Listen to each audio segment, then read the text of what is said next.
Welcome to Norse Code, the #1 podcast for your Minnesota Vikings. I am your host and producer. My name is James Fagoshnik. Thank you so much for listening. And on the other end of the tin can and string, we have our analyst and co-host. You know him from many blogs, many podcasts. Please welcome useful human Arif Hassan. Arif, how are you doing tonight? I'm good, man. How are you? It's been a weird day. I never have a good answer for that. Like, oh, I'm doing great. Things are fantastic.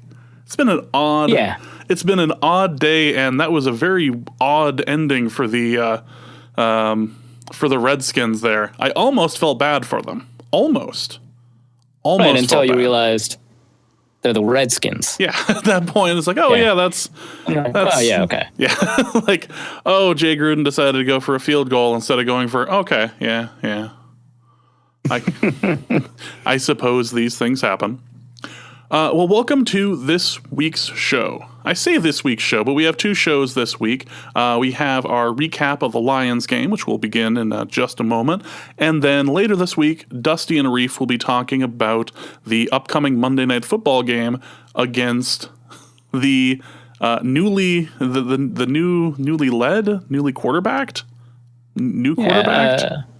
Refreshed. Sure. How about that? They're refreshing themselves, the Bears game.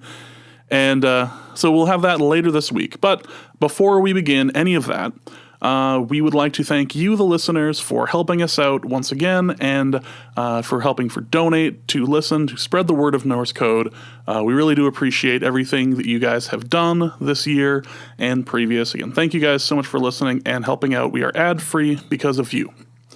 However, as we are taping this on the Monday night after the Sunday night massacre in Las Vegas. Norse Code is asking that in lieu of donations to Norse Code, if you guys would be willing to go give blood or go to the GoFundMe page that was set up, like the Victims Fund that was set up. You can actually find that right on the GoFundMe page. That is actually set up by the Clark County Commission Chair from Las Vegas, trying to raise money for victims and families of the horrific Las Vegas mass shooting. This is nothing politics. This is just straight up help these guys. They are trying to raise a bunch of money. They are trying to raise, at the moment, they're trying to raise $3 million. They're at 2.7 right now. So this money is going to victims and their families of the shooting. Over 58 dead so far, 500 plus injured. Just do what you can. This is not something you should be given to us this month or this week. Just anything you give can help them out. So please consider doing that, or consider giving blood because Lord knows they need it. So all of that aside, we have the big news to discuss this week is the injury to Dalvin Cook. It was his ACL because, of course, it's his damn ACL. The best thing I read about this was, of course, a meme that had an image of Dalvin Cook about to fumble, and underneath it had the text from Princess Bride that said, "Life is pain. Anyone who says differently is selling something."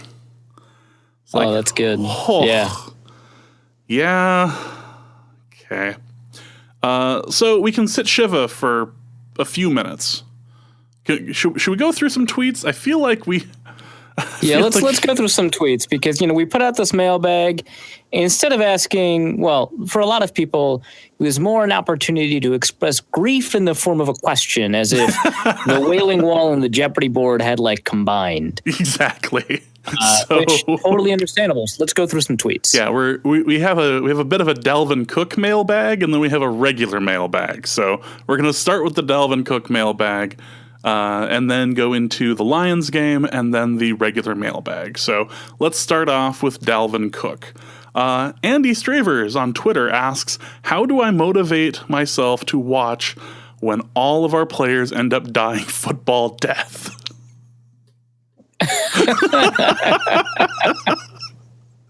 That's... Well... you need to understand that football is not a game that Vikings fans watch to enjoy. It's a game that they watch out of obligation. And And really, the best you can hope for is to not be hurt. And that didn't happen this time. But, how can you have the moments of pleasure if you can't have the moments of pain? Right. Kyle Slabby asks, why do we always have to show up the Packers with worse injuries? Yeah, that's interesting. The Packers definitely get injured more often, but the Vikings get injured worse. Star running back, star quarterback, star running back. It just keeps happening. Yeah. I don't know why that is. Maybe it's because there's a league-wide conspiracy to promote the only team that's not owned by a billionaire owner. That doesn't make any sense, but there you go.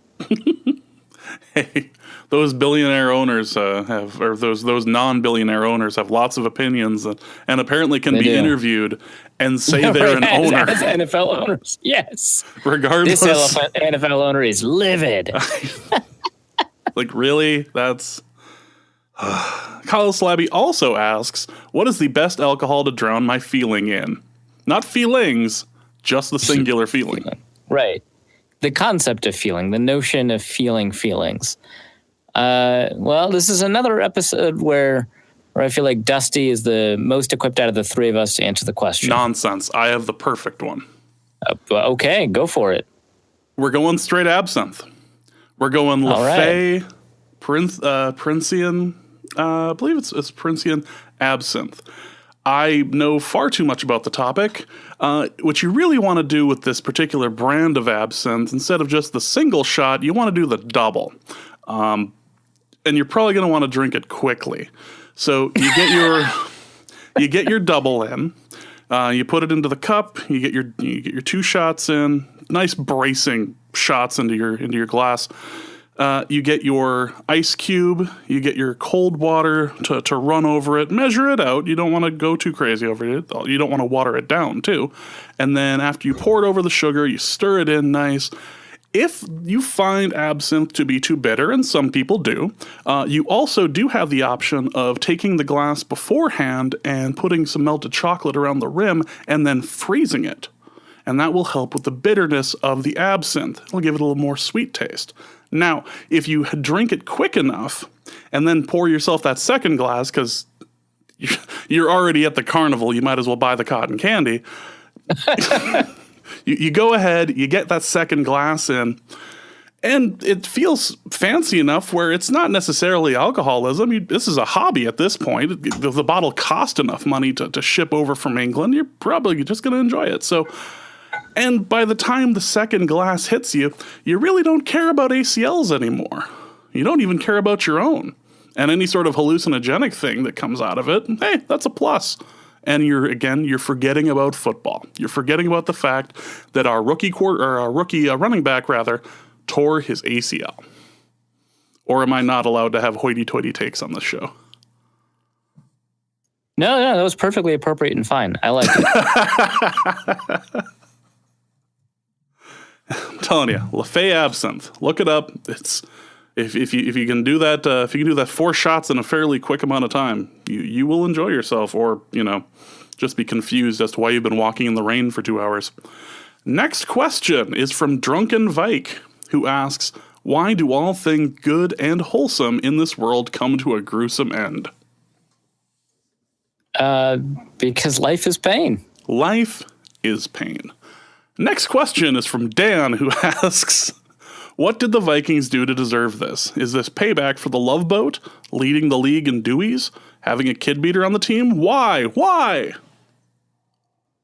It's not about the Vikings deserving things. It's about you. It's about you, Dan. It's your fault, Dan. It's about you. Michael Kinland asks, why do I devote so much time, energy, hope, and loyalty to something, the Vikings, that treats me like such crap? Because we all bond in the shared experience of the Vikings. I like that one. Hey, let's get into some real questions about the situation. Sure. Don from Ohio asks, could you see the Vikings converting a wide receiver to running back, all of the Packers, with what they did with Montgomery? Basically asking the question, Does anybody know if Michael Floyd can run up the gut? No, there's no wide receiver on the roster that it would make sense to convert to a running back. That's too bad. Kyle, we still need to set up that GoFundMe page for him, asks, honest question, does the rash of knee injuries reflect bad luck, NFL as it is, or possibly an issue with the strength and conditioning methods? Well, so this brings up an interesting kind of like side conversation that I think is worth mentioning, which is that under Leslie Frazier and Brad Childress, but mostly Leslie Frazier, the Vikings were one of the best teams when it came to avoiding injury. They were up there with actually the Indianapolis Colts and the San Francisco 49ers. Since Mike Zimmer, that has dropped precipitously.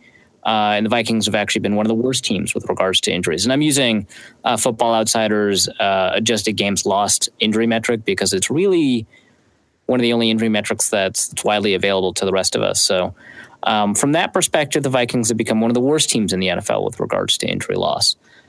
That survived through multiple strength and conditioning coaches. The one we have this year is actually the former 49ers, I think, under Chip Kelly. Strength and conditioning coach. And then before that, it was the former Kansas City strength and conditioning coach. And before that, it's the former Miami Dolphins strength and conditioning coach, the one that everyone can name, Marcus Evans. Not everyone. Most people can name Marcus Evans. And he was let go because of the rash of pectoral tears. So a lot of people think, hey, maybe it's the switch to the weight system from Smith machines to free weights. And of course, both coaching staffs used a combination of both. But the Zimmer strongly emphasizes free weights and Frazier strongly emphasized machines. So that could be related overall to injury incidents on the Vikings. I don't think it has anything to do with this specific rash of knee injuries. The Teddy thing was a freak accident. The Sam Bradford thing was it's like a bone bruise. Dalvin Cook's is an ACL. There are different mechanisms and different sort of stresses that can lead to that sort of thing. So I don't think any of those things are related. What about the Donut Club? Do you feel like the added sugar that they're ingesting on Saturdays before the game might have something to do with it? Where the team is so fragile that an extra donut put them over the edge. That stuff I think adds they would up. have been doomed anyway. One donut. Maybe. Hayden asks, why have I seen multiple people saying we should trade for a running back? And can we just squash this whole, we should trade for AP thing? Just, for the record, just no.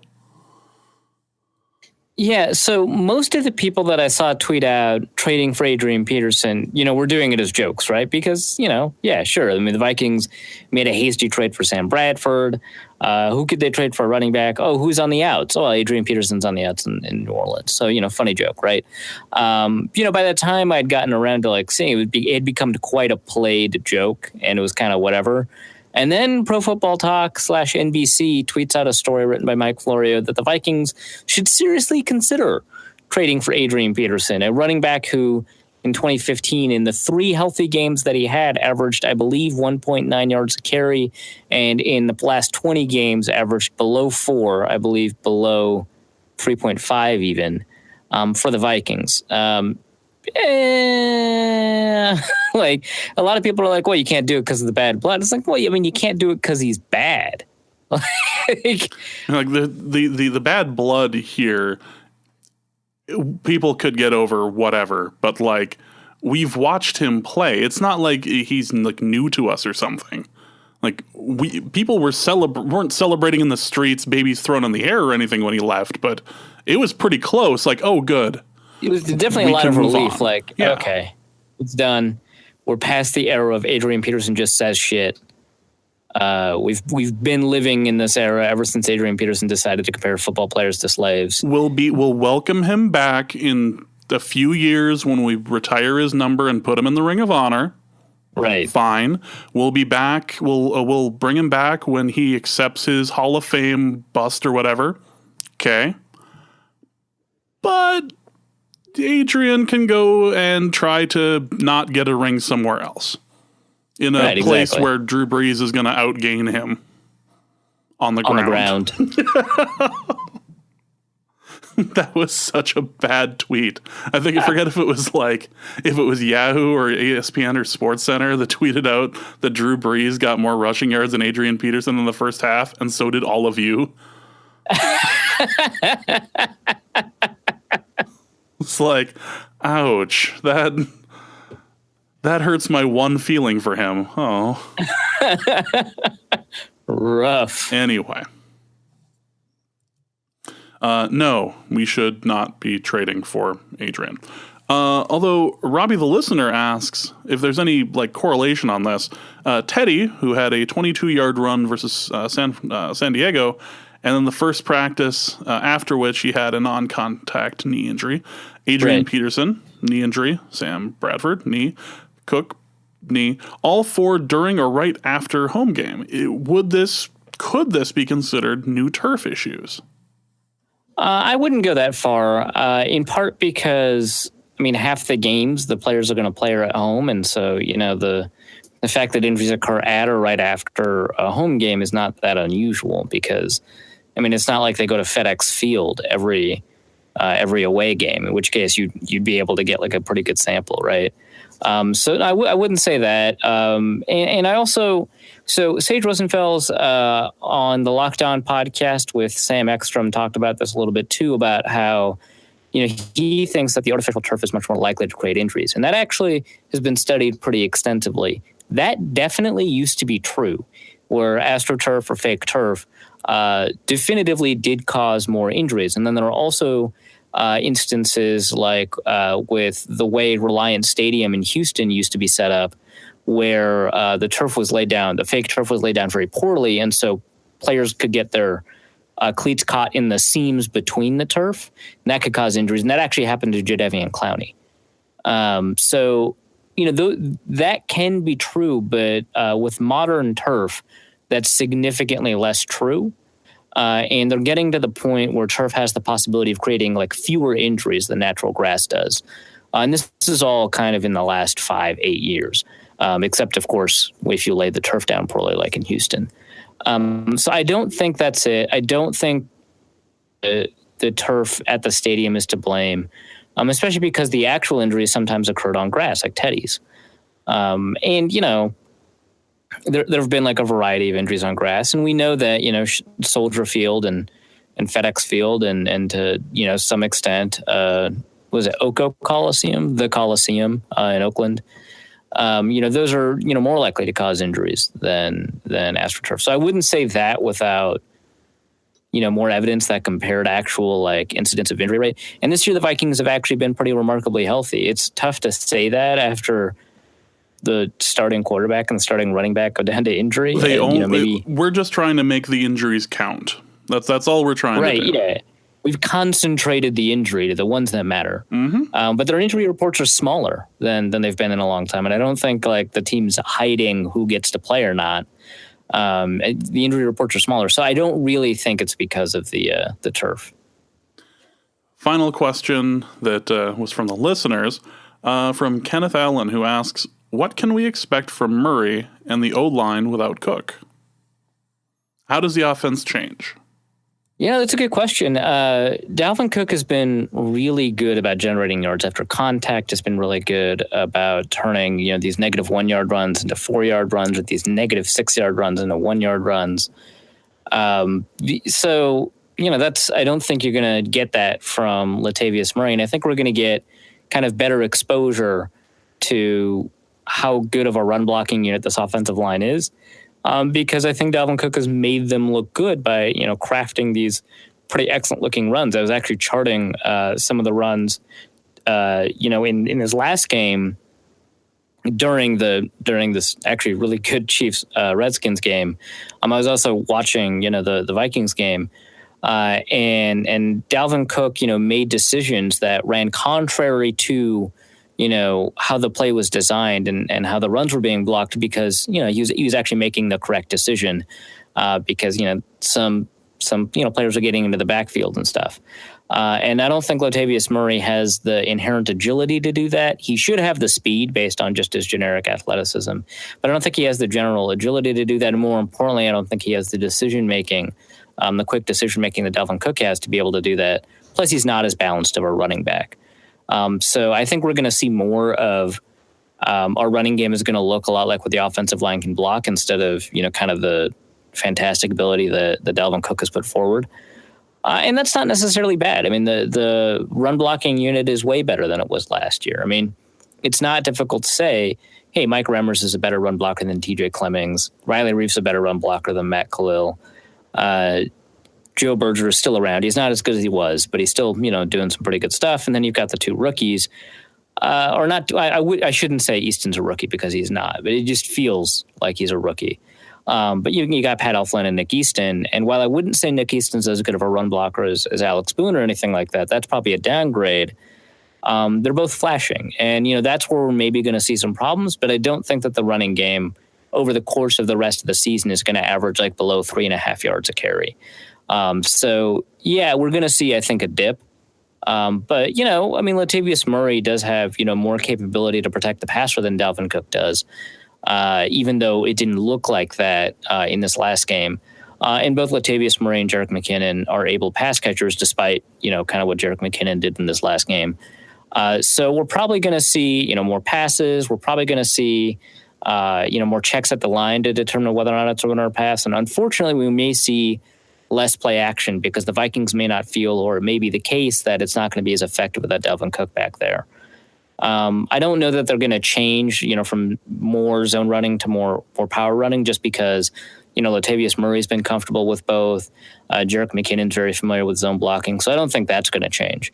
But yeah, if that's who they roll with, Latavius Murray, I think we're going to see a dip in running efficiency, but I don't think it's going to be catastrophic.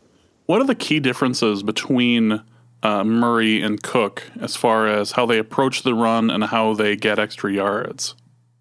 Well, the thing I really liked about Dalvin Cook, and I showcased this in a piece that I wrote for Zone Coverage, is that he has multiple running styles. They all complement the zone running scheme really well.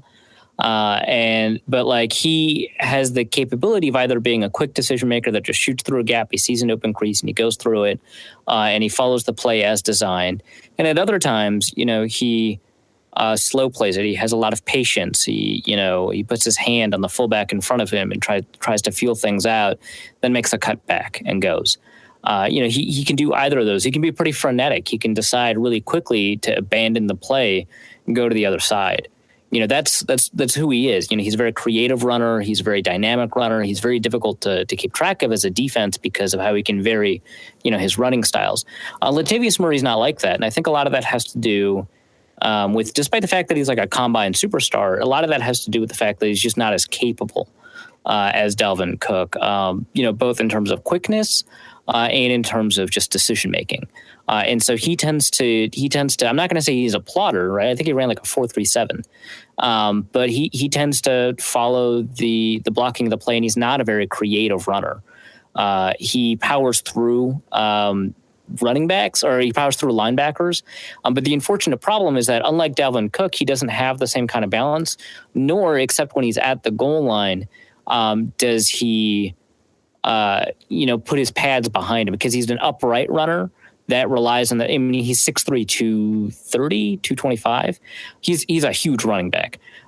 He's an upright runner, and maybe not 6'3", maybe he's just 6 feet tall. I'm thinking of like Derrick Henry or something. But he's a very tall running back, and he's very upright. He doesn't crouch to avoid it, and so. Because he doesn't have the balance or the inherent power of other upright runners like, say, Adrian Peterson, he's not going to get as many yards after contact, despite the fact that he should be more physically powerful.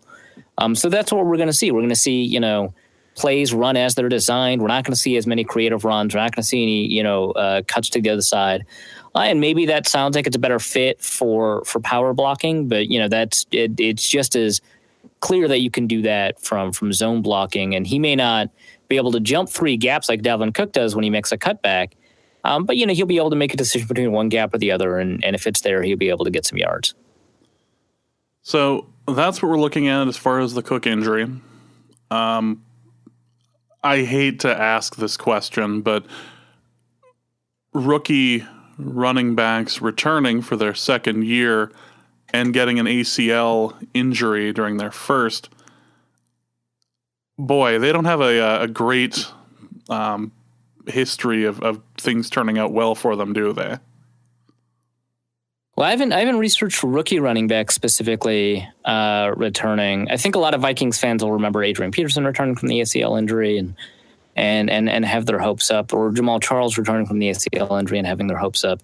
And that, it's good to be optimistic, but the other injuries that I'm thinking about, Willis McGahee ended up turning into a pretty good back, but it forever changed, his style, and it turned him from, one of the best runners in college football to he's a really good goal line back, I guess. Yeah. And that, that was pretty significant. That was a while ago. That was like 2001 or 2000. Oh, it was earlier. No, or sorry, it was closer to now than that. Never mind. It was later. At some point, he became the patron saint of running backs with ACL injuries, the one they all pointed to. Yeah. Right. Yeah.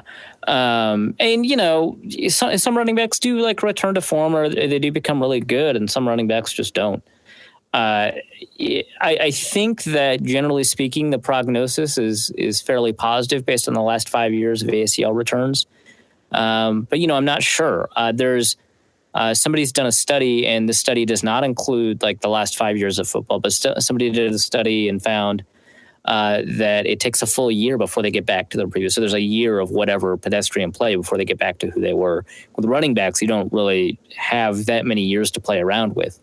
So I don't know that there's a clear answer based off of a return from injury, unless there's something that you're thinking of. Dion Lewis, strikes me as someone who clearly didn't return. I think was it Stephon Ridley didn't return. I don't remember the nature of either of their injuries specifically. I don't think it was just an ACL tear, but they were clearly not the backs that they were after injuries. So there's still the possibility that they do not become the running backs that they were. Yeah.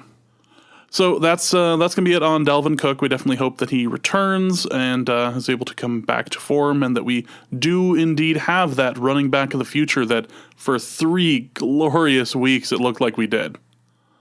3 just blissful. He looked astounding, and it wasn't unusual either, because he looked really good in the preseason. He looked fantastic in training camp. His knees haven't been operated on. I had literally said that to a friend when we were watching the game on Sunday afternoon. And they're like, "Wow, he's looking great. His knees look good because they haven't been operated on. If I caused this, then I'm sorry, but it just sucks. Just sucks is all." Speaking of sucks, let's talk about the Lions game. That was unfortunate.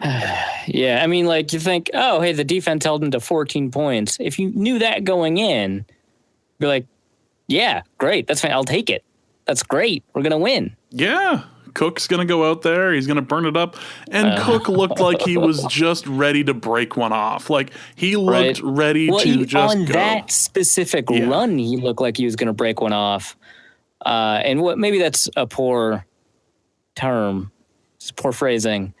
But no, we already covered we don't do phrasing on this show, so we can just move on.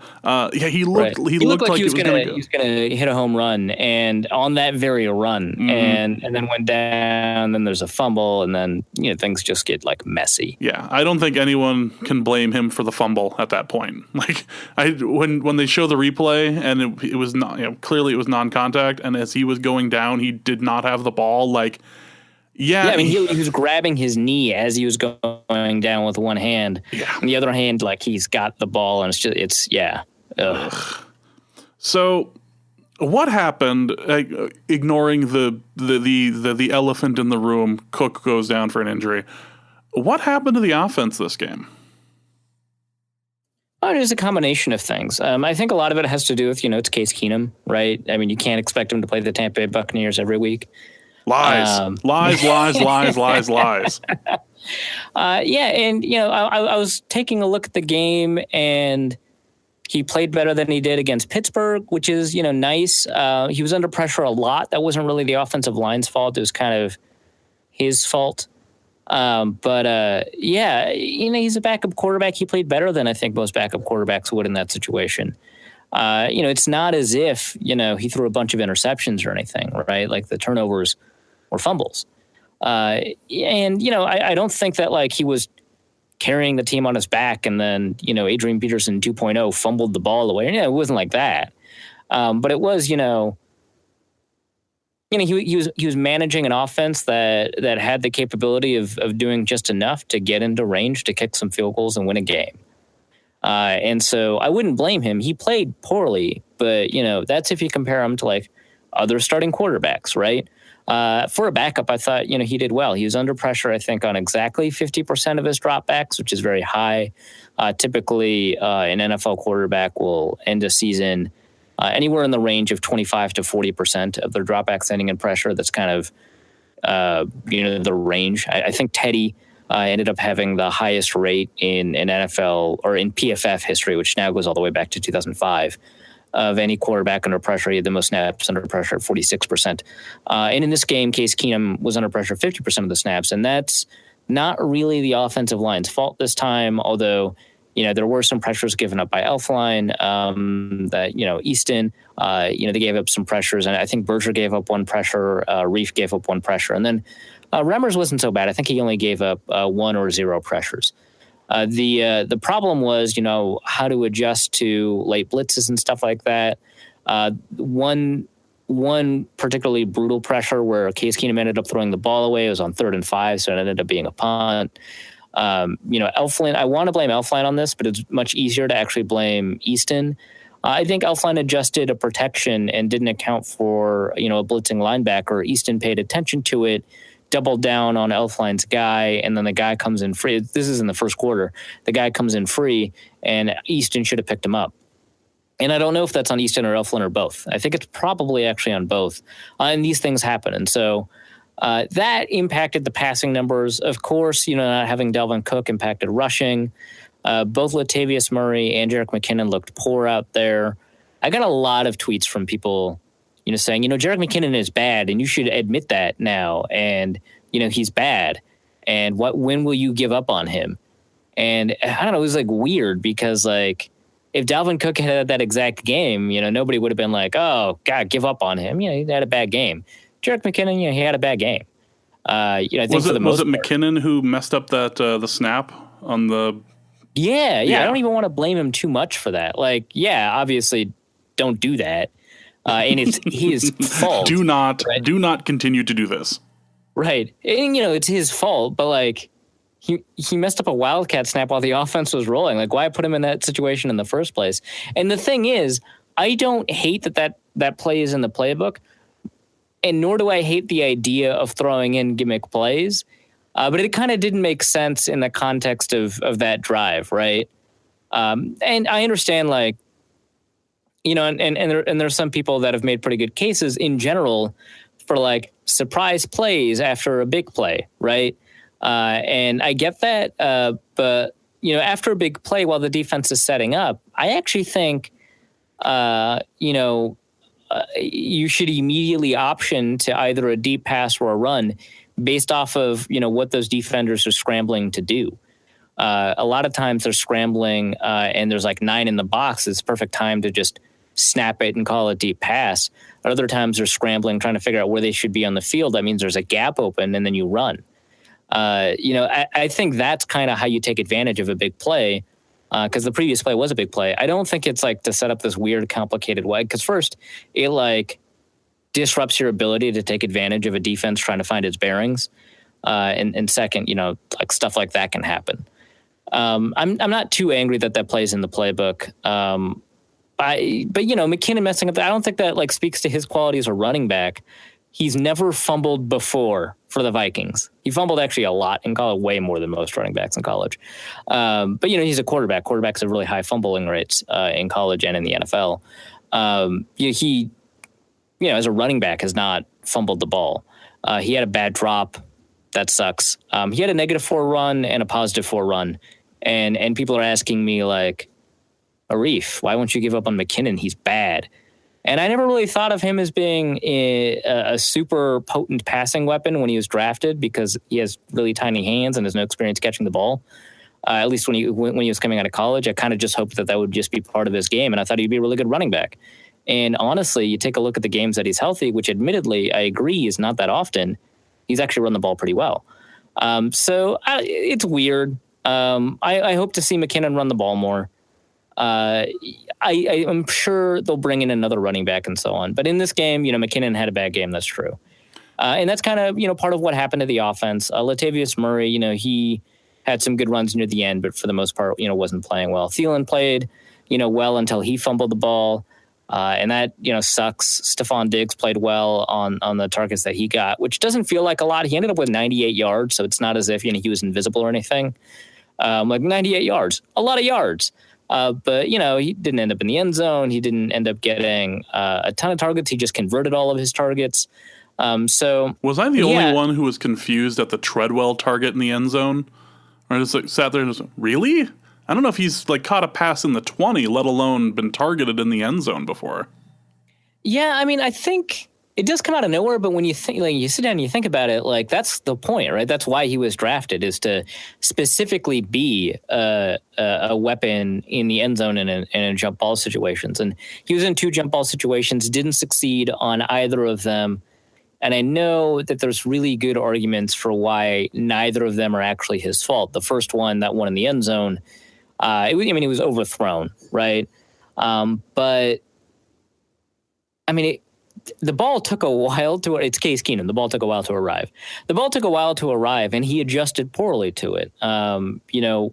Did he play defensive back a little bit and save an interception? Yeah, probably. But he adjusted poorly to it and didn't assert the correct space. On the other one, the broadcast was like, oh, he mistimed his jump. And if he was at his highest point at the right time of the jump, maybe he would have gotten it.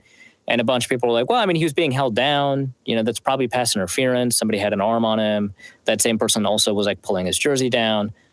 Those are pretty good arguments too. I do think that for someone with Treadwell's reputation, you kind of expect him to just Brandon Marshall it and just fight through the contact and get more than 2 inches of clearance off the ground. But people were not willing to hear that argument when I tweeted out, well, I don't know how high Treadwell's highest point is really. People were just really Arif, you should, he had 8 defenders draped on him. There's no way he could have jumped that high. Just admit that we should trade him for Cordero Patterson to the Raiders and just get him back and just make him a running back. Yeah. Back to McKinnon for a moment. I've been seeing a lot of angry tweets about him in special teams on returns. Do you feel like that has anything to do with the rage on McKinnon lately? Yeah, I think so. I think the fact that he's not making particularly great decisions as a returner is impacting how people think of him as a running back, which sucks, I guess. He did I put himself in that. I don't know. I mean, I'm not even going to say that it's anywhere near his fault that, people are confusing his running play with his kickoff play, which incidentally, I think his kickoff return numbers in this game are pretty good. I don't think he made good decisions. He returned one kick we got one question from a listener who was like, will McKinnon ever return a kick past the 25? And he did, actually. He returned one to the 39 in this game and in the first game, both of them to the 39, I think. Which that's pretty cool, right? In the first game, he had 2 bad returns, 2 good returns, and I think his 2 bad returns weren't even his fault. I think it's the second, third, and fourth games that are really up to more scrutiny as to his decision-making. The problem with the 39-yard return in this game is that he shouldn't have touched the ball because Jeff Locke, who's the kickoff kicker for the Lions, despite the fact that Matt Prater has a hell of a leg, I guess is Jeff Locke, he's the kickoff kicker. He tried a directional kick, and McKinnon should have just let it roll out of bounds because that you would have gotten to the 40, which that would have been cool. And McKinnon got to the 39. So, it wasn't a humongously wise decision. I can see why you take that risk. And if he had had a history of turning risks into something positive, then I would, forgive him. But he doesn't have that history. I'm a lot less harsh, obviously, on kickoff returns than a lot of people. But yeah, I agree. He's making poor decisions as a kickoff returner. And I agree with you that that's impacting how people perceive his running back play. Like, he had a drop, and then as a quarterback, he had a mesh handoff fumble problem. So, that doesn't mean he's a bad running back. He had 2 runs. Like, chill. So, yeah. I think that plays a role. But yeah, and I think that the fumbles by the offense are really kind of, what's quote unquote responsible. I mean, there's like 8 million things that are responsible in a 1-score game.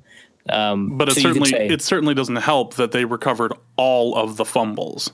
Right. And some of that's like fumble luck, right? Was it 3 fumbles, right? Yeah, three recovered, all by the Lions.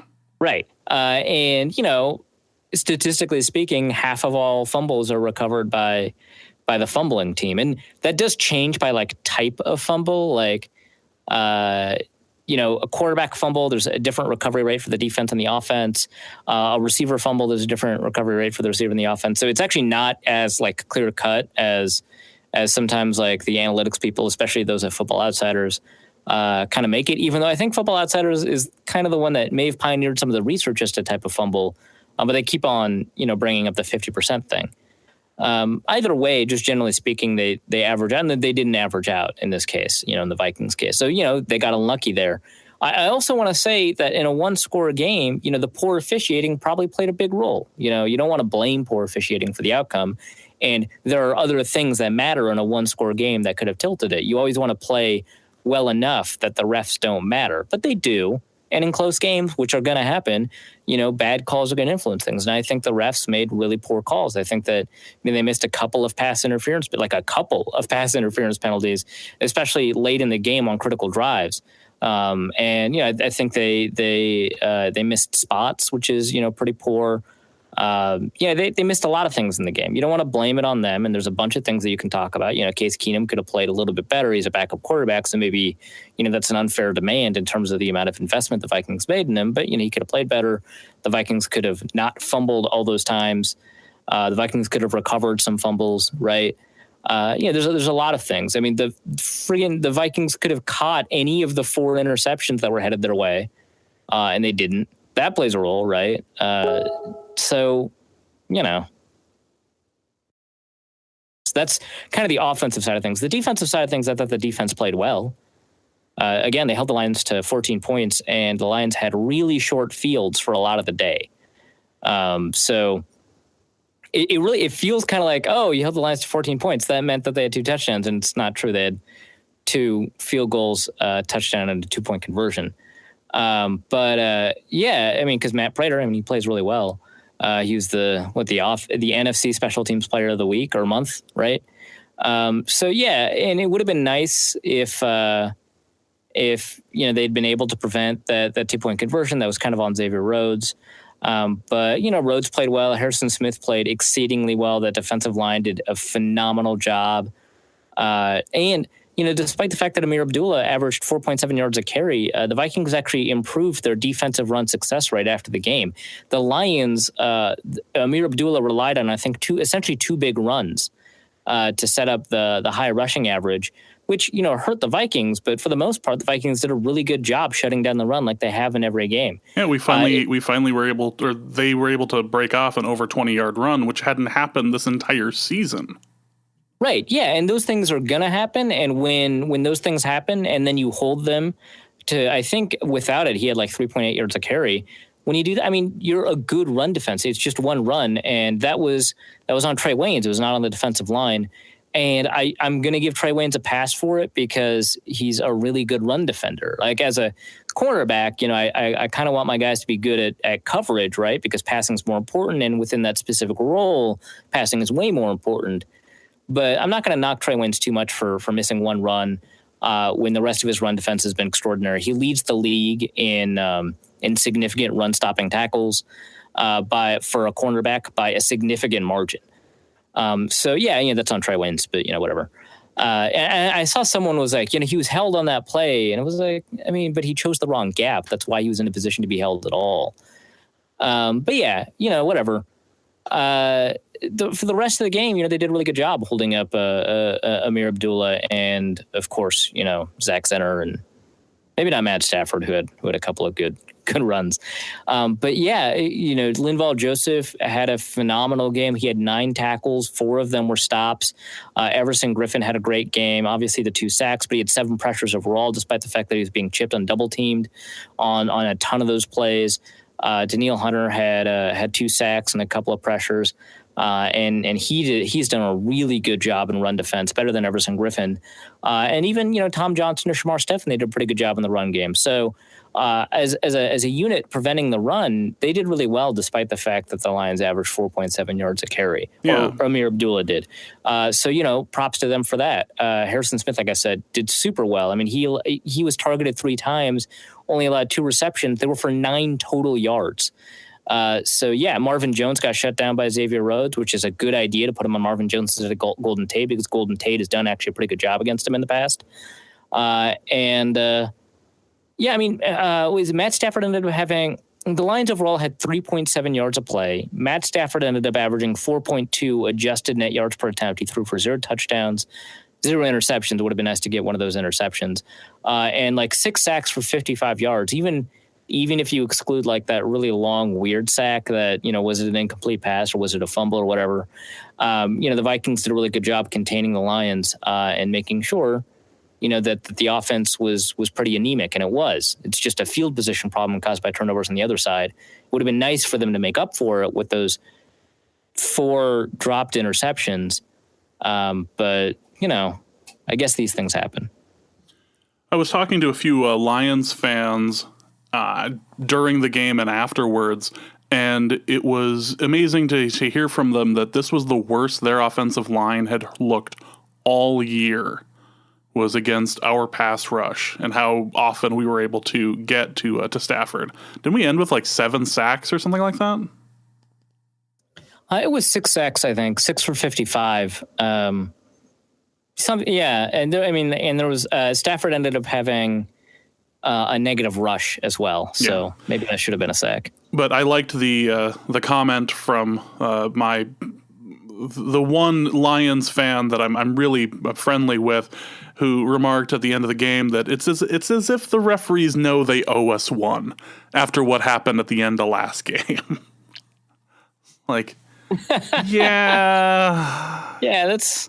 that is fair. Yeah, I mean, a way for a Lions fan to interpret the poor call. the Lions fan just reaching for any sort of positive in their life.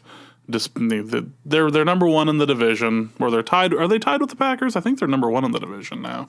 No, they have to be. No. They would have to be tied. They would have to be tied. Yeah, they would have to be tied because they're both division wins. Yeah. Yeah. So that good for them. that will likely not last, but we'll see about that. I'd rather them than the Packers. Well, of course, but go Kitties. Go Kitties. As far as special teams are concerned, that was quite the doink that was heard around the stadium. Thunderous doink. Just a thud. Ugh. That could have changed things too. That's not right. And he was so accurate.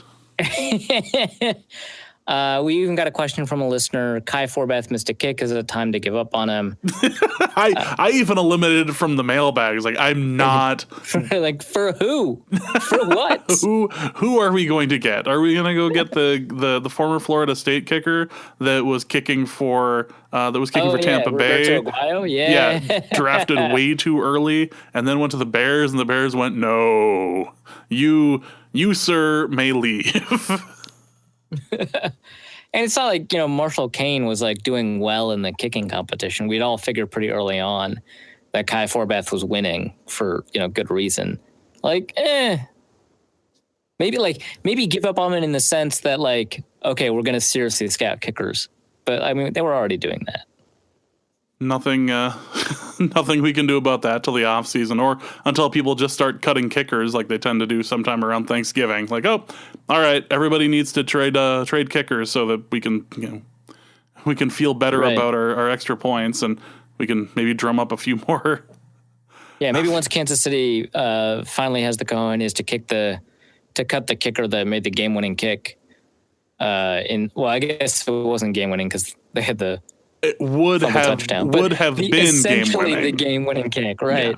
Yeah. They're like, well, I mean, it turns out he had the one game getting winning kick, but he's actually not a good kicker, so they cut him. Yeah, maybe the Vikings could pick him up. I don't know, but like, it seems unlikely. Who did the Chargers cut to keep Younghoe Koo on? Well, maybe you could pick it. Was it? I want to say Nate Kading because he's been a Charger, but I don't think it was him. I've certainly had Kading on fantasy teams before. So yes, he definitely was a Chargers kicker for some time. Yeah, right. Yeah, maybe they could bring in Kickalicious, the Havard, I think, the Scandinavian kicker. I forgot about Kickalicious. Yeah, I don't think it's time to give up on Kai because it's too late. No, you're pot committed. we're in this with Kai. This is not going to end well with another kicker. Any final notes about the game? I mean, we were able to keep it close, but the offense wasn't able to finish it at the end. Oh, I know what I wanted to bring up. On fourth down, game's on the line. You throw the ball away on fourth down, and we're at the goal line. That's what you do? I mean, you don't want to turn the ball over, but you want to have it at least touch somebody's fingers. Well, so the decisions at the goal line for the Vikings throughout the game were pretty poor. That might be the nicest word that anyone at the Wild Wings could have possibly used to describe that, series of plays. Poor. They made poor life choices there. The sack also sticks out to me as a goal line play where Case Keenum changed the protection. Sage Rosenfels also talked about this on the Lockdown podcast with Sam Ekstrom, but I mean, you just take a look at any of Case Keenum's comments on this one. He had fully slid the protection from the normal protection to a full slide to the left, which left a defensive end entirely uncovered. So the thinking he had that hungry look in his eyes. Right. The thinking, according to Rosenfels, is in an empty situation, the opposing team is likely going to drop, 7 or 8 into coverage, which maybe that's true. But I feel like the guy with his hand in the ground is more likely than not to rush. And, Case Keenum admitted he made a mistake and read things poorly. But then, also, you've got a free rusher coming at you. That's either because of a blitz or because you called the wrong protection. Either way, you should probably throw it at the rusher, not obviously directly at him, but at the spot where he had vacated, because there's a pretty good chance either it becomes a throwaway and you don't have to take that horrible sack, or it's a completion for short yardage. Maybe you get in the end zone. It's rough, man. That was a really poor sack. It was entirely his fault. I mean, you change the protection, it's on you. Sage was like, maybe you see a blitz coming, you slide from the mic to the will. Typically in those situations, the end man on the offense on the slide on the backside is still going to do big on big protection because most slide protections are partial slide protections, which is true. They're like half man, half slide, or BOB on one side and 4-player slide or whatever. But this was the full slide protection that Keenum had called very confidently and without much merit. A lot of confusing decisions at the goal line. But the overthrow, the throwing it away. I don't know. I mean, and also the throwaway on 3rd and 5 against a blitz, like the throwaway on 4th down, like for what? Like no one is going to be upset. Yeah, no one is going to be upset if you throw that into the arms of a defender. Like, oh, damn, it was in the end zone. Maybe they make a mistake and it ends up at like the 1, and we can do something with it. And like in that instance, like a turnover is almost like preferable because it creates like chaotic opportunities for you. They're going to kneel, but they have to run it up. They have to move forward with it. So you get an opportunity with it if you throw it away into their arms. And if their defender does something stupid with it, which is very, very possible. I've seen more than a few times where a defender gets a pick in the end zone and decides, I can run this out. I don't need to take a knee here, and then they get knocked at the 5. I mean, just think about the game we just witnessed. Justin Houston probably should not have run that into the end zone. He probably should have taken a knee. By the way, not to interrupt our discussion, but I did want to add this. The Ringer just posted a review of the game, or just an explanation of the Chiefs and the Redskins game. And their headline is, "The Chiefs remain undefeated as Andy Reid takes advantage of someone else's poor clock management." I wanted that, if they had the 280 account, I wanted that to include for once in his life. Or for a change. So good. Before we finish the discussion on the Lions game, we must bring up the atrocious tackling of Eric Kendricks. What happened?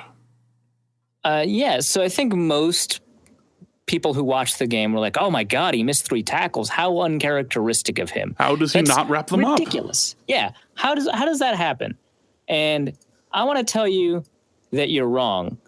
Not because it's uncharacteristic. It certainly is. But he didn't miss 3 tackles. He missed 5.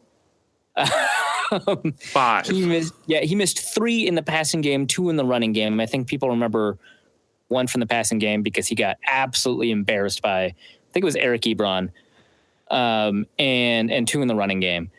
And those were, bad. But there were 2 more in the passing game that he had missed. And that's rough. He ends up having 3 total missed tackles in the running game. So he only had 1 more in the previous 3 weeks. And 5 missed tackles in the passing game. He'd only had 2 more in the previous 3 weeks. You're right, it is uncharacteristic. I don't think this will continue, but that was a really rough game. And here's the thing. If you took away every one of those missed tackles, if he had been on the other side of the field for whatever reason, he still would have had a pretty bad game, not just because he's, on the wrong side of the field on those plays, but also because he's getting blocked out too quickly on runs. He was overrunning the play in some instances. He did have some really decent moments. He's putting pressure on the quarterback, I think. He may have contributed to a sack in some way. But he just had a really off game for whatever reason. And those missed tackles are only part of it. I mean, he was not in like his assigned gaps at times. Anthony Barr had a really good game, which is nice. That makes up for it. And, that's usually an open question. Barr's been having a pretty good year. Kendricks, aside from that game, was having kind of like a Pro Bowl-ish year for a linebacker. So pretty uncharacteristic. That was bad. If that had been fixed, who knows what could have happened, right? Because even that, is strong enough to say, hey, 1-score game, maybe that would have been the difference. Who knows? So yeah, as a final note, Eric Kendricks, wow. Not his best work by far. Well, let's pop over to the mailbag and let's start with Alex Goebel, who asks, is there any way to explain the variance in the defense between week 3 and week 4 regarding missed tackles and dropped interceptions? We can just kind of pick up on the Eric Kendricks point here. Yeah, actually, no, good point. I think by saying the word variance, you've essentially explained it. I don't think that there's any kind of underlying thing, right? I don't think that there's in Tampa Bay, the weather was such that the ball was easier to hold on to, and so were ball carriers, right? I don't think it was that. I think it was just, some games, the bad things happen. Sorry. Some games, bad things happen. Yeah. Please contribute to our Patreon. Patreon.com/Norse Code. Some games, bad things happen. And you said you don't contribute anything to the naming of episodes. No, but it's the actual answer is that, these things, exist at one end of the randomness spectrum of the other. Last year, the Vikings were able to take advantage of some really difficult to grab interceptions and uncharacteristic interceptions from players that are not known for getting interceptions. Xavier Rhodes is a really good example. He got, I think, 5 interceptions last year. And he's not a player that tends to get a lot of interceptions. So for him to drop an interception that was behind him, that, hey, maybe he should have caught it, that fits kind of his wheelhouse. Trey Waynes dropped an interception and let another one through his hands after having an interception in the previous game that was admittedly impressive, and 3 interceptions the prior year. He didn't have a ton of interceptions at Michigan State, despite, a decent amount of targets. Sometimes bad things happen. Some games, bad things happen. Next question is from Isaac Huntley, who asks, taking it all back, which team would you rather be a fan of? Bonus question, which team has conditioned their fan base the best for real-world success? Example, it seems like the Patriots or Packers fans could have a Biff Loman complex opposite with Browns. By that logic, are we actually better off? So what are my options in which teams I'd be a fan of? I'm thinking the Packers and the Browns. No, I'm thinking the whole spectrum. Knowing what you're taking it all back as far as like how you were raised or like location, right. Taking away location bias and that being the reason why you are a Vikings fan. Which one should you have been? You're a Seahawks fan. I forgot. Why am I even asking this question? I actually was going to pick the Seahawks. I fucking knew it. I knew it. Here's the reason. Here's the reason. It's because of the conditioning thing, right? Because the Seahawks were so bad for so long, and they got screwed out of the 2005 Super Bowl, right? They were so bad for so long, and then they got good, and then they experienced the Super Bowl success that they've been fighting for decades to get. Through futility and pain and gut punches and what have you. And that's got to feel, I mean, like if you're a Patriots fan, like what's another Super Bowl? Like, yeah, we're supposed to win this, trying right? to imagine you in a Matt Hasselbeck jersey right now. It's not as hard as you would think. It's not as hard as you'd think, yeah. Being able to overcome and actually, honestly, if the Falcons had won that Super Bowl, I would have picked the Falcons, right? Because it's the most recent win. It feels like their established futility is like much more important. They've got like more interesting, obscure history. Who remembers the Grits Blitz of 1977? One of the best defenses to ever play in the NFL. That's weird. The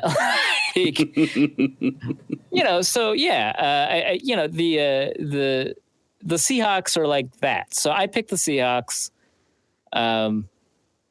Super predictable.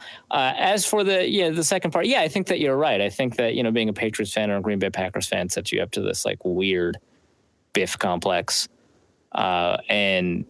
And you just like expect, and you're spoiled and you expect success or whatever. The Browns have much better conditioned their fan base for real life. Yeah, no kidding. Life is pain.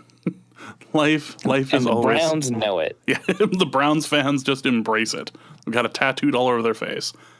See, in my household, if we were ignoring like location bias, we would hate the Cowboys.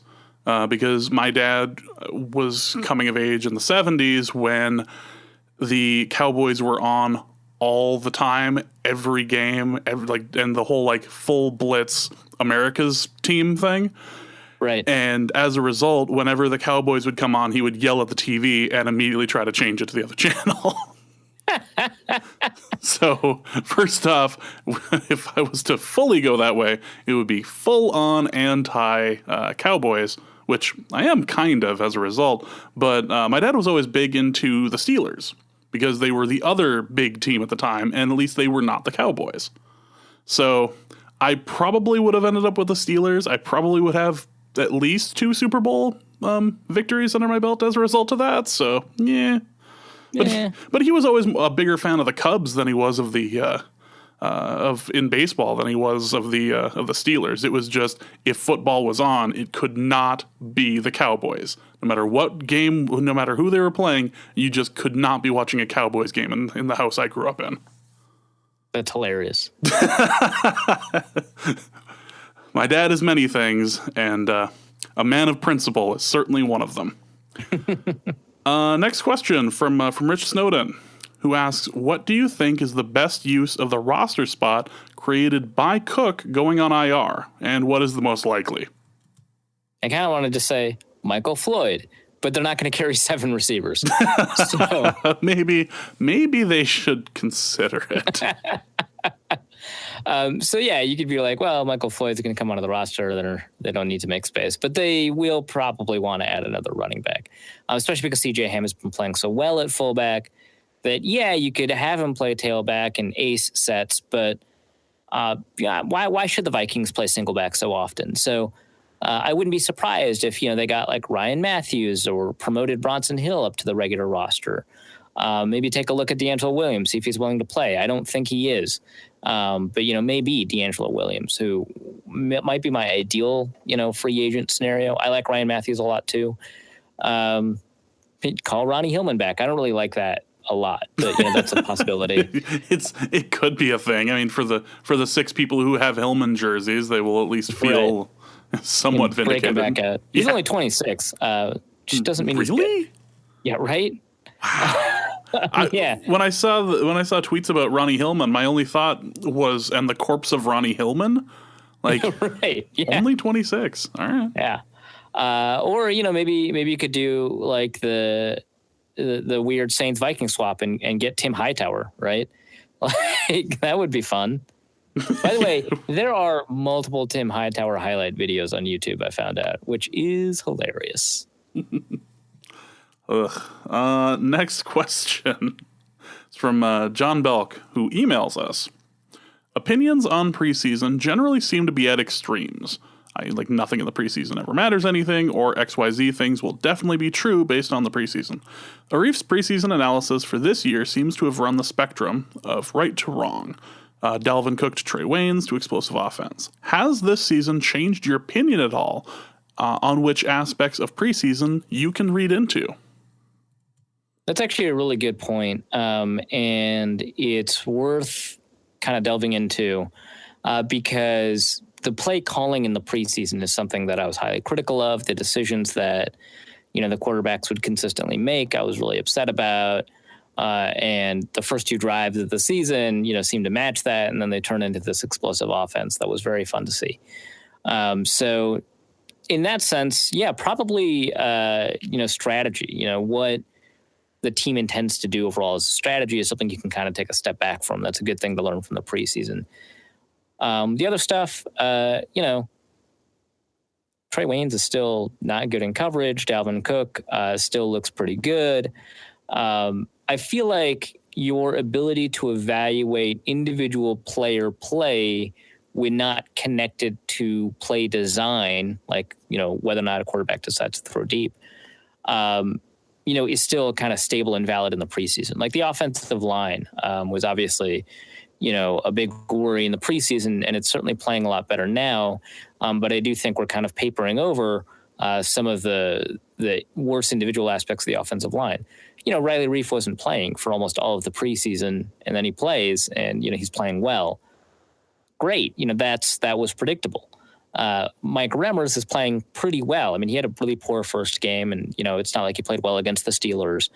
But in the last 2 games, he's played pretty well. He played abysmally in the preseason, so that's something you want to think about and evaluate. Nick Easton is not playing well. He didn't play well in the preseason. So, to that extent, you can evaluate it. Elflein is playing like he did in the preseason. Berger's playing a bit better than he did in the preseason. But those are all relatively predictable. So I think that our ability to evaluate individual player play, I think that can remain consistent. But team-level play, especially team-level play attached to play design and play decision, maybe it's worth taking a step back on. And it's important to grow on this sort of stuff anyway, so it's not a terrible idea to kind of look at it mid-season and go, well, I was really high on this going into the preseason. Maybe we should back off it just a little bit and evaluate using other methods. So, right. Are you ready to go into a draft Twitter question? Are you prepared for this? Because I'm probably not. I'm backing off from this. Draft Twitter people scare me, so I'm just gonna provide this for you and just let it run. Raul emails us and asks this question. It seems like we've had a lot of, quote, generational running backs in the past few years, since pundits say that Saquon Barkley is more talented than Ezekiel Elliott and Leonard Fournette, both of whom went number 4 overall. Could he be the first running back to go number 1 overall since his fellow Penn State running back in 1995? Yeah, so that running back, Kajana Carter, is a pretty good example of why you don't draft running backs number 1 overall. Not a great precedent. But I don't know that he'll go number 1. There is this thing where how many generational running backs do we have? Really, we should be saying generational running back classes, because the Zeke Todd Gurley class or the Fournette Kareem Hunt Dalvin Cook class, which hopefully in due time will also include Christian McCaffrey, who is not currently playing well for the Panthers. Maybe Joe Mixon, if the Bengals ever decide to go with a one running back kind of offense. And have an offensive line, who knows? Maybe that'll end up being I guess Chris Carson before he got injured too. Maybe that'll be kind of the better evaluator because, Saquon Barkley, he looks stunning. He looks really friggin' good. The Vegas odds for the Heisman put him at number 1 with a 48% chance of winning, and Baker Mayfield at number 2 with a 40% chance of winning, and then it's the field. And he does seem like a better running back than Zeke or Fournette. I was not ever particularly high on Fournette, so not really fair to be well, wow, he could be better than Leonard Fournette when you don't really have that high of an opinion on Leonard Fournette. Didn't think he should have gotten number 4 overall. But I think Saquon Barkley will go high, and I think that part of the reason will be that there's a return to the idea that the running game is important. You take a look at a lot of the teams that people are saying are doing well, and they've got good running backs. Now, whether or not they're dependent on the running game, that's different, right? People like how important is Devonta Freeman to the high-flying Atlanta Falcons offense? A lot of people disagree, as to what that means. The Seattle running game is dying. Is that because they don't have Marshawn Lynch anymore? Is it because the offensive line is finally exposed as being this bad thing? Is Russell Wilson simply not playing well just because he's not playing well? There's a combination of things, right?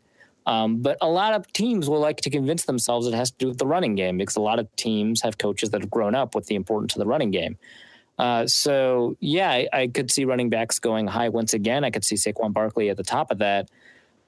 I don't think Saquon Barkley is regarded as highly as pre-injury Todd Gurley. That's my feel on it. I'm not I don't really evaluate players until December, so I don't really know much about a ton of these players. I guess Royce Freeman is bad now. I didn't know that. That just somehow changed. I watch Florida State college football because I'm an idiot, but also because the Vikings have this nasty habit of just picking their players.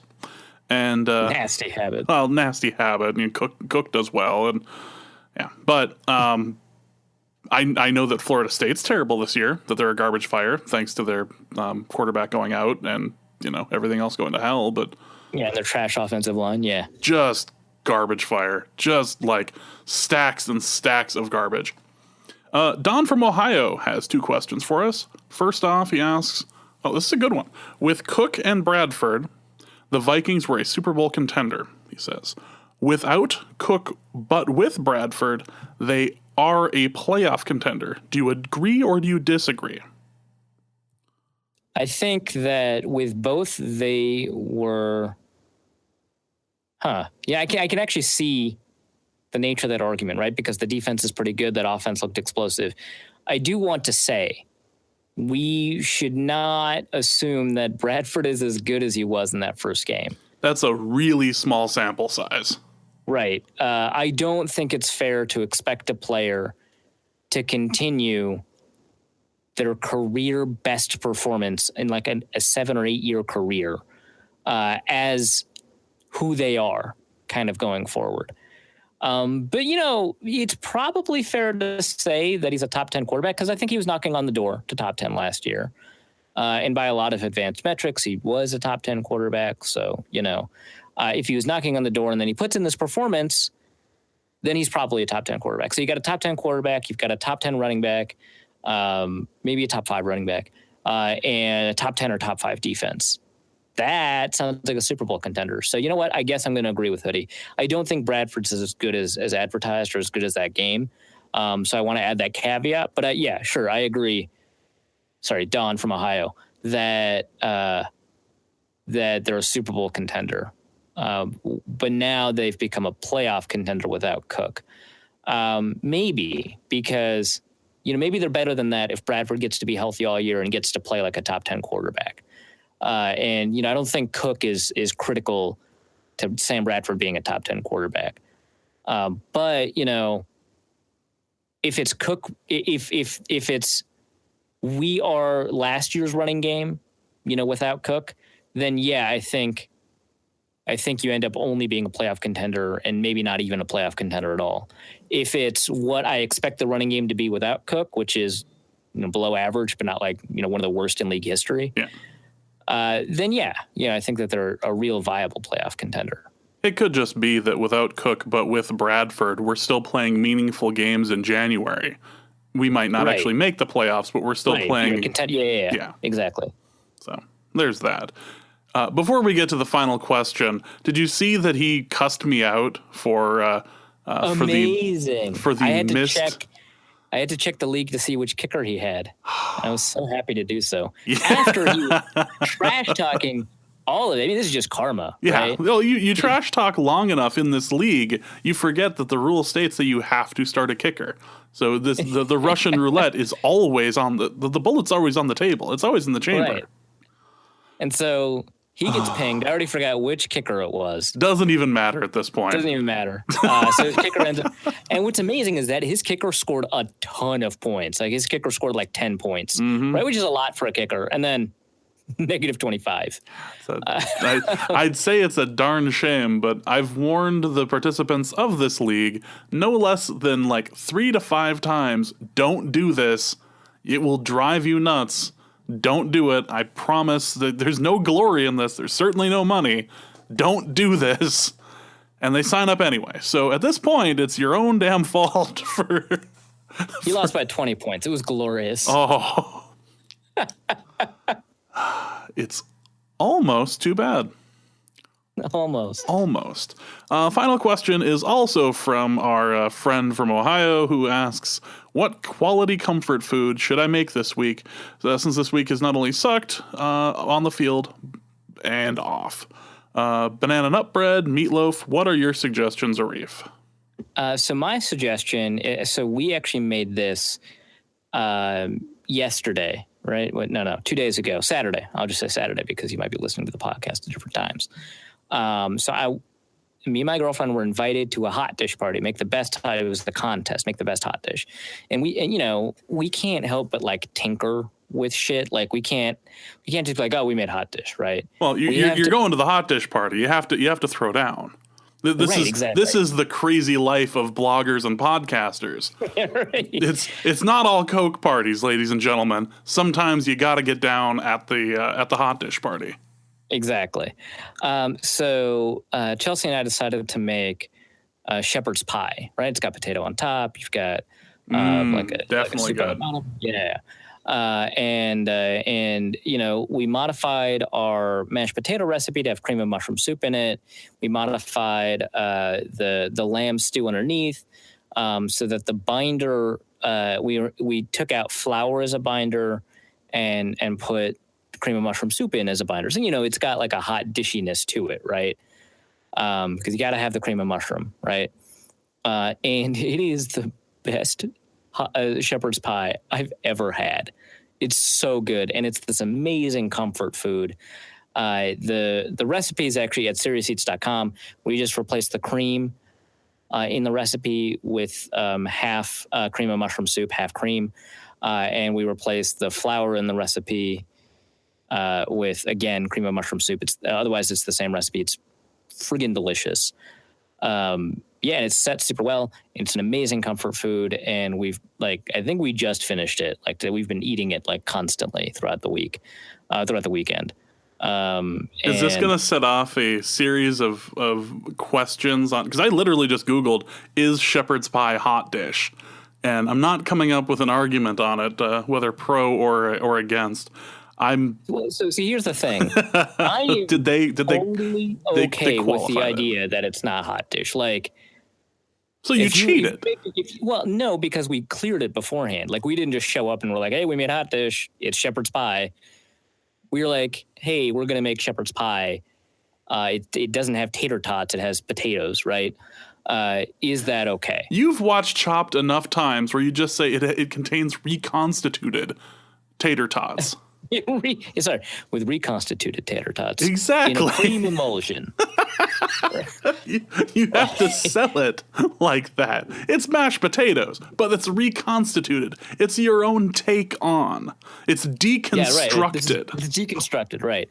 When we asked the event organizer if it was okay, and he's like, it is okay, and here's why it's okay. And we're like, oh, wow, there's a why. Fantastic. There's one prize for the best hot dish. There's another prize for the best traditional hot dish. And I was like, oh, if you're going to demarcate traditional, yeah, screw that. Yeah, totally. Which, it was worth it. We ended up actually second, and I think fair. I don't think we were screwed. Because A, we showed up late, which means not everyone got to try our hot dish. That's our fault, not theirs. B, the team that won, a Canadian guy, I shouldn't even say team, a Canadian guy made poutine hot dish, and it was delicious. Oh my God. It was so good. Poutine hot I think dish. there's a good argument for our dish winning over his, but I do think his dish was better. He won that. The dish that won the best traditional hot dish was also really good. I would say that was third place to ours overall. Fine. So he didn't win, but it was delicious, and you should make it. Oh my God. It was so good. See, and that brings up my my suggestion, because I've been dating Canadians for too long now, and I have this as a result, and the trips to Canada I've made, I have a love of poutine. It's so good. It's so good. You get the cheese curds in there, as long as they're not, as long as there's a little chew to them. You get the great the great tasting gravy, and the fries that are nice and crispy and just soaking up the gravy. Oh, it's so good. I also have a love of twice baked potatoes. Twice baked potatoes are really good. I agree. Yeah, that is if you get them if you can get them large enough, they can just be a meal to themselves. So I end up liking that. Also, I have been quoted saying that the way to my heart is through cornbread. If you can make a really good cornbread, I will probably follow you. It's probably why I've been engaged twice. Let's be honest. is a deep love of cornbread. Or you could just scream into sheet cake like Tina Fey did and just make it through the week like that. Right. That is weird that she got blowback for that. She's screaming into sheet cake. What could possibly... some people. There are racists in the country, and what's Tina Fey doing? Screaming into sheet cake. It's pretty stressful. You could always just go to a truck stop and order up a caramel roll the size of your head. That is also an option. If we're going the sweet route, you could definitely look into. I know that there's a place in Forks that will be happy to give you a caramel roll the size of your head, and then we'll call 911 for the insulin to come and just pump you right through. There's also the absinthe you recommended earlier. There is also I've never thought of absinthe as a comfort food, but after that third drink. Don't you just feel comforted. It is like just getting a big, just emergency blanket hug. Just, you got your space blanket on, you're feeling fine. That is going to be it for this week's show. Arif, do you have anything to plug for us? Not at the moment. Of course, the last article I wrote was a huge jinx on the game. It was that the Vikings were the best tackling team in the league. They'd missed the fewest tackles per tackle attempt. So that's its own coverage if you want someone to blame. I will also have a piece on the defensive line coming up on its own coverage, and I'll also have a piece up on the last 4 games for Laquan Treadwell, which it's not a joke piece. It's actually going to be like an actual evaluation of his play. And you'll be sure to send that to Don from Ohio, like the moment it comes out. Yeah, right. Exactly. Just here. This is the episode. This is the show you want. This is the link. This is the link. You haven't clicked on it. I know you haven't. Here, have it. So that is going to be it for this show. We will be back later this week with Dusty, Arif, and hopefully a special guest to talk about the Bears game and the Bears Monday night game with their new quarterback that they're all really excited to be starting and aren't regretting the signing of Glennon at all. Hooray! Hooray! This is either going to be I feel like there's no in between here. Either it's going to be the best rookie performance of a quarterback ever because of the way he's been hyped up. Or right, and it's the Vikings in Soldier Field. Oh, of course, yes. There's your modifier. Or this turns into a total Josh Freeman situation, and we get to be the beneficiaries of it for once. I personally cannot wait, and we will be previewing that game next episode. So look forward to that. For Reef, for Dusty, my name is James. Thank you so much for listening. Again, in lieu of donations to the show, please check out the link that we will be posting to both Twitter and onto the Daily Norseman page about the GoFundMe to help out the Las Vegas the victims and their families. Do that. Donate blood. Just help out there. Ignore us this week. Just go out and help them. Otherwise, demand excellence. Demand Norse Code. And we'll see you later this week. Norse Code is the largest and only division of Norse Code LLC. You can find Norse Code on the Daily Norseman, SB Nation's Vikings blog at dailynorseman.com. You can also find it on iTunes, Stitcher, Google Play Music Podcasts, or wherever else fine podcasts are aggregated. Our Vikings blogger extraordinaire and generally useful human is Arif Hassan, who can be found on Twitter at Arif Hassan NFL. Our intrepid producer and occasional co-host James Pogachnik can be found on Twitter at Big Mono or curating the official Norse Code Twitter feed at NorseCodeDN. I'm your host with a firm grasp of the obvious, Dusty O'Connell, and my name is my handle on Twitter. If you'd like to donate a few bucks to the show, your one-time donation can be made at paypal.me/NorseCode, or a recurring monthly contribution can be made by visiting patreon.com/NorseCode. Please visit our website, norsecodepodcast.com, where you'll find links to our Facebook and YouTube pages, along with the episode archive and some other good stuff. And any questions or comments that won't fit in a tweet can be emailed to norsecodepodcast@gmail.com. And on behalf of the entire Norse Code staff, thank you so much for listening. Our formula is this. We go out, we hit people in the mouth.